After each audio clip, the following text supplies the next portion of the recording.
Hi everyone, my name is Eamon Sullivan. I'm a former Hemispheres student and the current director of the Hemispheres program.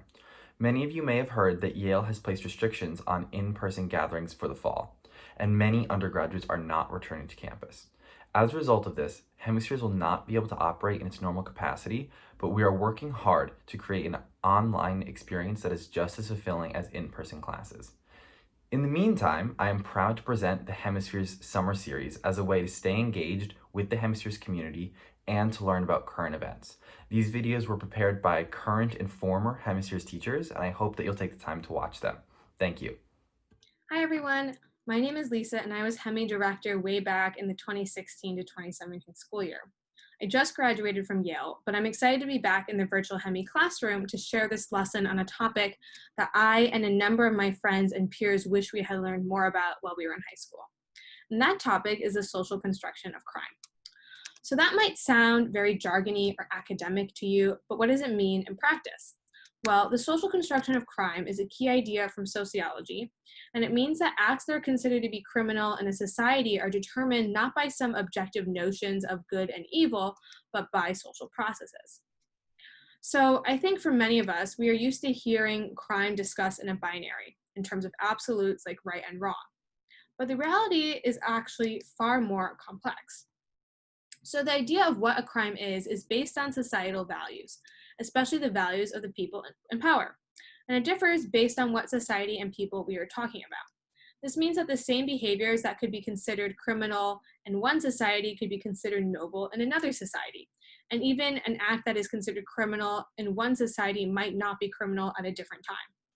So, according to this concept of social construction of crime, there is no such thing as an act that is inherently criminal. Instead, what is criminal is shaped by what a society or the people in power value. And understanding crime as a reflection of elite values explains how social systems construct crime, not just based on attitudes towards a specific action, but also based on attitudes towards the victim and the offender. And we'll get to this a little bit more when we talk about arguments underpinning defunding the police, which social construction of crime plays an important role in.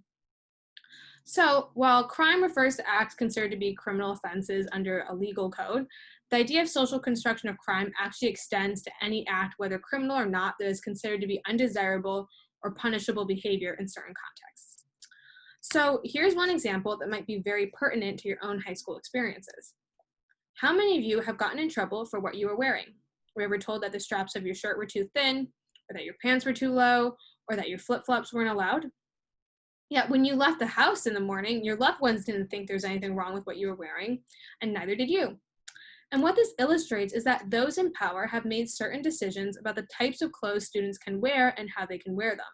When someone at your school says that your straps are too thin, they are implicitly stating that their values, such as the idea of modesty or the importance of, quote, not distracting other students, unquote, with your clothes, is more valuable than your right to freedom of expression through clothes or any other reason why you decided to wear what you did. So, for you to be punished for wearing certain clothes, the authorities at your school are saying that they value one thing over another. But in other settings, such as at home or hanging out with friends, you wouldn't be punished. And that illustrates how crime is shaped by social processes and the values of the certain settings or institutions that you're in. And it's not absolute. Another similar phenomenon is happening in national contexts from state to state and international contexts from country to country. And nowhere is this more clear currently than in pandemic restrictions. So in Italy, violating the quarantine order was considered to be a criminal offense, and you would face fines or potentially jail time, although that probably wasn't a good idea given that the virus spreads very rapidly in prisons, among other reasons. But in the US right now, the virus is spreading as rapidly as it was in Europe at times, but there are not stay at home orders in place in many southern states where the spread is the greatest.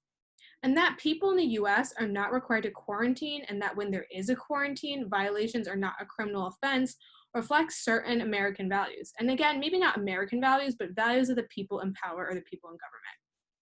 So many people in the US believe that their freedom of movement or their freedom of association is more valuable than potentially saving other people's lives.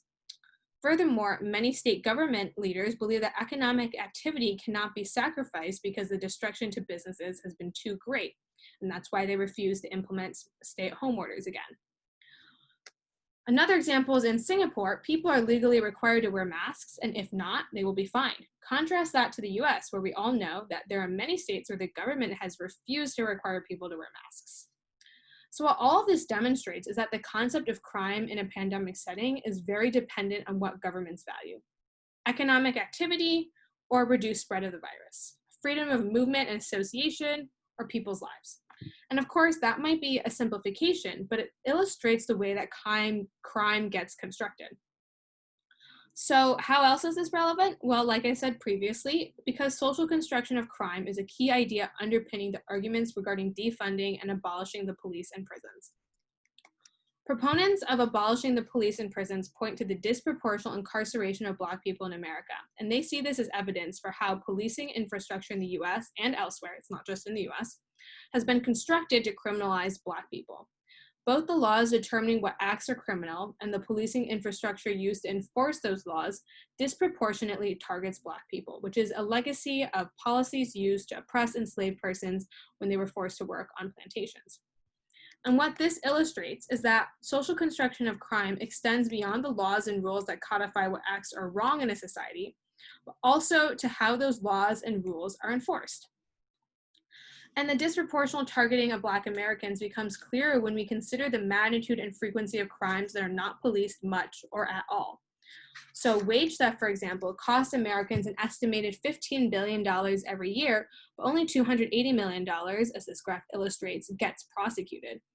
And this crime also almost never ends with jail time. And so, that the crime is rarely prosecuted and doesn't usually have a harsh sentence reflects the values of the people in power or those close to power. So, for various reasons, wage theft is not taken as seriously, and the people who commit this crime do not end up in prison and do not have their lives destroyed to the same manner that those who go to prison are.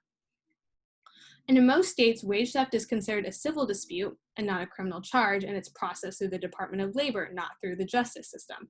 So the punishments are not as retributive as they are for crimes that are processed through the justice system. And labor organizers, however, are trying to change this classification so that wage theft is also a criminal charge. And you can see from this graph that the number of people dedicated to wage theft is so low compared to the number of people dedicated to retail theft, even though the magnitude of wage theft far outweighs or far outstrips the magnitude of retail theft. And that goes to show how it's not just about the laws on the books, but it's also about how these crimes are actually acted upon or how they're actually enforced in society. And we can see that wage theft is not taken seriously, and that's part of social construction of crime as well, that the values of the people in power state that this crime is not going to be one that ends up with people in prison or people being policed in the same manner. So to summarize, no one action is inherently criminal. It's determined by the values of people in power in society. Thank you so much for listening. If you have any questions, please feel free to email hemispheres@ura.org. We're always eager to hear from you.